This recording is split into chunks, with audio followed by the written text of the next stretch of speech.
আমরা সবাই জান্নাত চাই, কিন্তু আমরা জানি খুব কম জান্নাত কেমন, কত বড়, সেখানে কি আছে।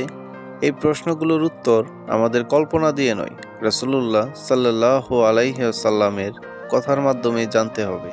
আজকের এই ভিডিওতে আমি আপনাদের শোনাবো জান্নাত সম্পর্কে, যা নবী করিম সাল্লাল্লাহু আলাইহি ওয়াসাল্লাম বলেছেন সহিহ হাদিসের আলোকে। রাসূলুল্লাহ সাল্লাল্লাহু আলাইহি ওয়াসাল্লাম বলেছেন, আল্লাহ বলেন, আমি আমার নেক বান্দাদের জন্য এমন কিছু প্রস্তুত করে রেখেছি যা কোনো চোখ দেখেনি, কোনো কান শুনেনি, আর কোনো মানুষের হৃদয় তা কল্পনাও করেনি। সহিহ মুসলিম শরীফ। রাসূলুল্লাহ সাল্লাল্লাহু আলাইহি ওয়াসাল্লাম আমাদের বুঝিয়ে দিয়েছেন, আমরা দুনিয়ার সুন্দর জিনিস দিয়ে জান্নাত কল্পনা করি, এটা আসলে ঠিক নয়। কিন্তু জান্নাত দুনিয়ার সাথে তুলনাযোগ্যও নয়। রাসূলুল্লাহ সাল্লাল্লাহু আলাইহি ওয়াসাল্লাম বলেছেন, জান্নাতের একটি চাবুক রাখার জায়গার পরিমাণ দুনিয়া ও দুনিয়ার সবকিছুর চেয়ে উত্তম। সহিহ বুখারী।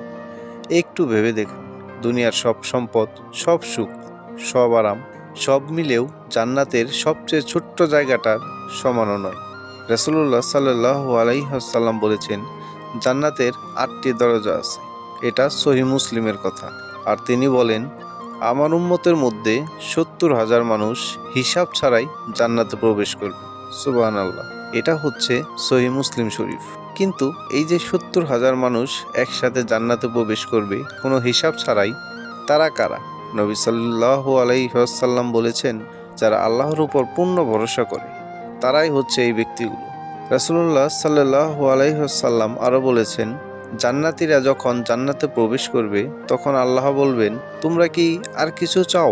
তারা বলবে, হে আমার রব, এর চেয়ে বড় কি হতে পারে? তখন আল্লাহ তাদের নিজের দিদার দান করবেন। সুবহানাল্লাহ। এটা আছে সহিহ মুসলিম শরীফে। নবী সাল্লাল্লাহু আলাইহি ওয়াসাল্লাম বলেছেন, আল্লাহকে দেখা জান্নাতের সবচেয়ে বড় নেয়ামত। আল্লাহ আমাদের জান্নাতের এই নেয়ামত দেখার সুযোগ করে দিক। আমিন।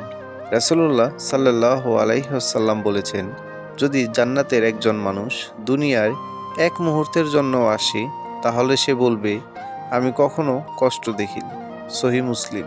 আর যদি জাহান্নামের একজন মানুষ দুনিয়ায় এক মুহূর্ত আরাম পায়, সে বলবে, সে কখনো সুখই দেখেনি। অতএব এর মাধ্যমে একটা জিনিস প্রমাণিত, নবী সাল্লাল্লাহু আলাইহি ওয়াসাল্লামের কথাগুলো আমাদেরকে শেখায়, জান্নাত বাস্তব। জান্নাত আমাদের কল্পনার বাহিরে। দুনিয়ার কষ্ট অস্থায়ী, নেক আমল কখনো ছোট নয়। সব কষ্টের শেষ ঠিকানা জান্নাত। আজ আমরা যদি নবী সাল্লাল্লাহু আলাইহি ওয়াসাল্লামের কথা বিশ্বাস করি, তাহলে দুনিয়ার গুনাহ ছেড়ে জান্নাতের পথে চলাই উত্তম। কেননা জান্নাতই আমাদের মূল লক্ষ্য।